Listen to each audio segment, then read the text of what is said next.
那么小，这个可以高啊，哎呦啊，但是没关系。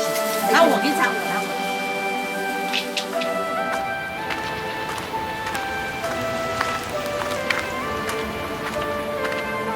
Back in 2001, I went to China for the first time. I was invited as a guest of the government.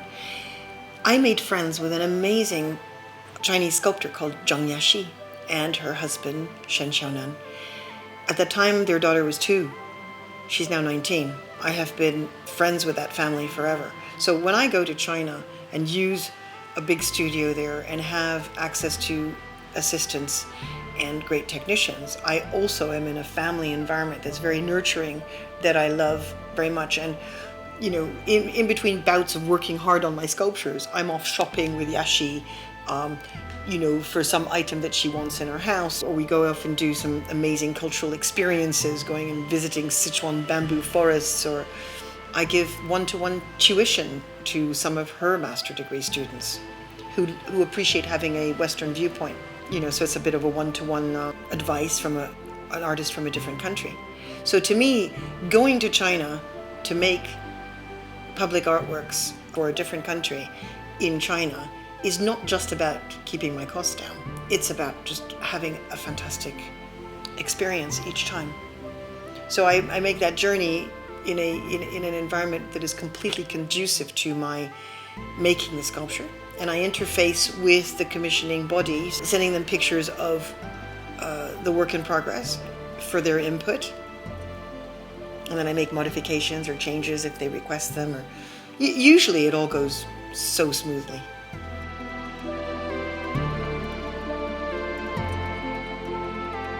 The quality you can find in Chinese foundries, just like in England, varies tremendously from foundry to foundries.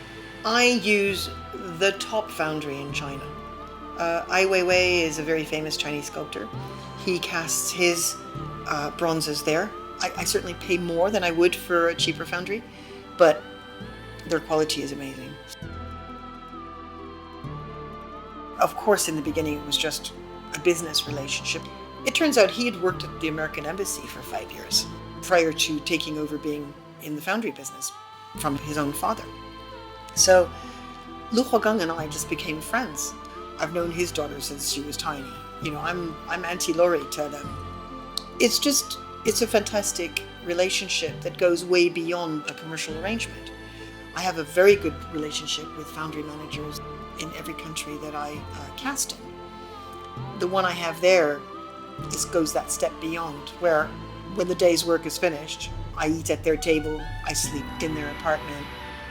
I'm part of their Chinese life, and I find that amazing.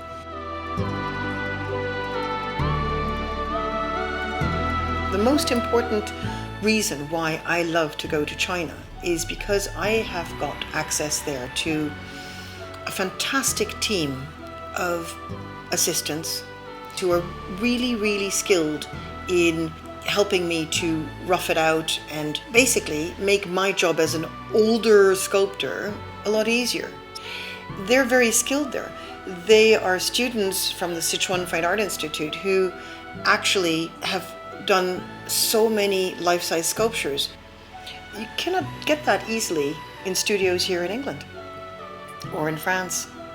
You just don't have that many people who are young, strong, and who know how to make realistic, figurative, life-size sculpture.